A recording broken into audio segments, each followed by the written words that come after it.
Do you see the media? My gosh, talk about extremes. They can't help themselves. So Friday, of course, Trump has this historic meeting with Vladimir Putin, right? They meet in Alaska. They got the whole red carpet thing rolled out. And Trump is just trying to end this and get the killings to stop. No matter what you think of this guy, whether you can't stand him or you love him, it's a noble gesture. We've come further, not that we're far along, but we've come further than we have at any point in the last 3.5 years to having some type of conclusion to the worst war in Europe since World War II, with upwards of 2 million people killed in this process. So how is our American media covering this?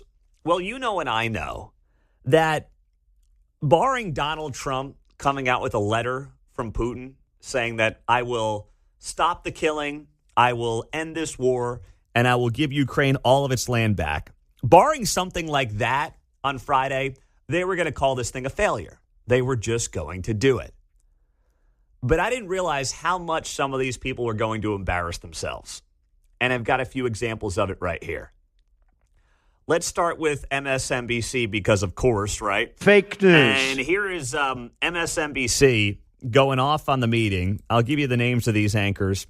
This is Alicia Menendez talking to Nicole Wallace. Here we go. Completely transparent with our viewers. We were prepared for the possibility of a minimalist outcome. We were also prepared for the possibility of a maximalist outcome. We have maps of Russia and Ukraine such that if we were going to be talking tonight, we'd have Ali Velshi at the big board walking us through which territories were where and why they were of critical need and want to both. We had full screens about what membership to NATO means to Ukraine.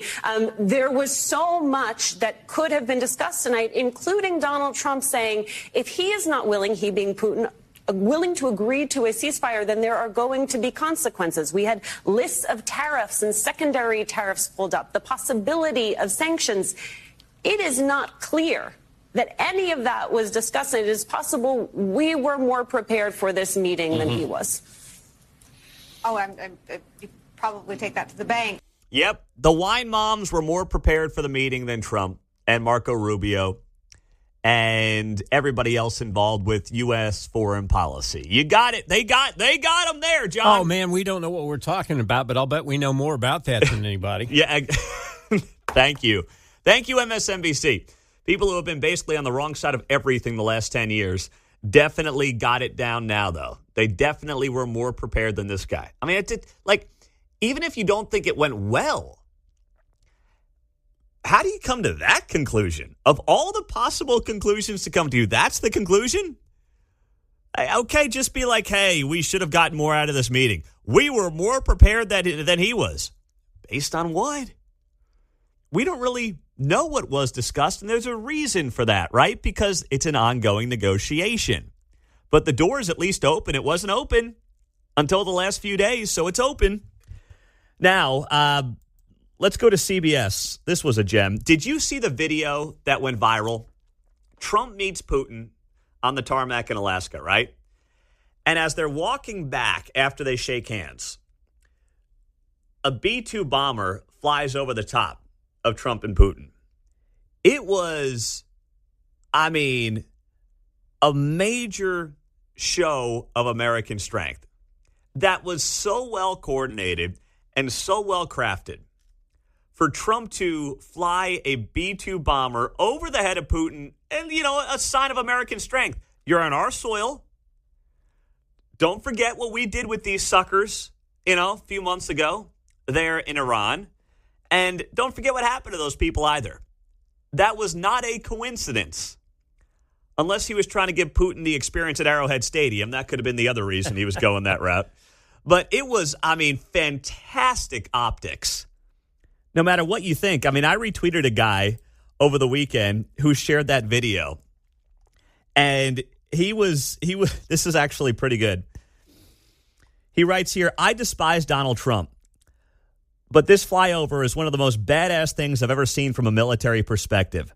The strategic messaging of a nuclear bomber flying over the head of Putin is powerful and deafening. That's exactly right. But what does CBS do with this on Face the Nation? Fiona Hill had this to say about the B-2 bomber flyover. You were an advisor during that infamous Helsinki summit in 2018. You've spoken about that in the past. I wonder what you think about how this Alaska summit compared. Well, obviously quite different in many respects. Part of it was the fact that they decided to skip the one-on-one meeting and the lunch. I mean, these are usually part of the sort of set of summits like this. And the press conference obviously was more of an announcement or a set of announcements, presentations by both leaders, much more by President Putin and more of a commentary by President Trump. So there wasn't that free-for-all of press questions, which I'm sure was a bit disconcerting for you and others who were present there at Alaska. But the optics weren't exactly great, as Congressman Crow has laid out. For the United States and for President Trump again. I mean, again, different. But although it was presented as perhaps a show of power by being at a U.S. Air Force base with the flight passing of the B-52s and other fighter jets, it did certainly look much more like a show of appreciation for Vladimir Putin. And so the optics were really much more favourable to Putin than they were to the United States. It really looked like Putin had set the agenda there, the narrative, and in many respects the tone for the whole summit meeting. You have to be demented. That's the meeting I was talking about. There were two different meetings, apparently. Yeah. That's the one I was talking about. You have to be on another planet to think that flying a B-2 bomber right over the head of Putin at the exact time that he's walking on American soil for the first time in years, 3.5 years into a war that's cost 2 million lives, with the president of the United States is somehow a show of strength for Putin, a tribute to Putin, when we use those same planes to take out top leaders in Iran just a few months ago? What? But these are the people they're putting on mainstream television networks to try to assess what happened on Friday. It is so disingenuous. But for these folks, it's also very much, sadly, on brand as well. So I'm watching some of the coverage over the weekend, and I'm like, you've got to be kidding me with this. Where are they coming up with this? And then this was kind of a funny sidebar.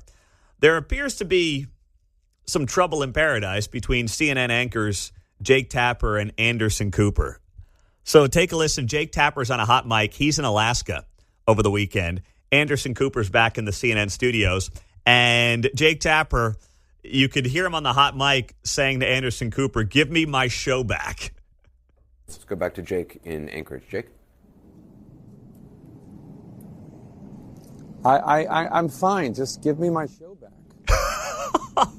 Show's back. Here we go. So, show's back. Let's go now to Senator Schiff, who we have here. Senator Schiff is joining me, ready to go. Democratic senator from California. Oh, that was awkward. Whoops. Old Jake caught on the hot mic saying to Anderson Cooper, give me my show back, darn it. See, it goes to show you, too, that they just weren't feeling this meeting. They don't know what to do. The people that have been waving Ukrainian flags for 3.5 years are now somehow upset that we actually might be closer to a ceasefire and an end of the war than we were literally a month ago, 2 months ago, certainly a year ago. Make sense of that.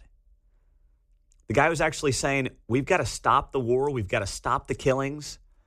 We need to figure out a deal here, an off-ramp for everybody, because if not, it's not going to get better anytime soon. Now, that guy can't do anything right in the eyes of the Ukrainian flag wavers. Make it make sense, please.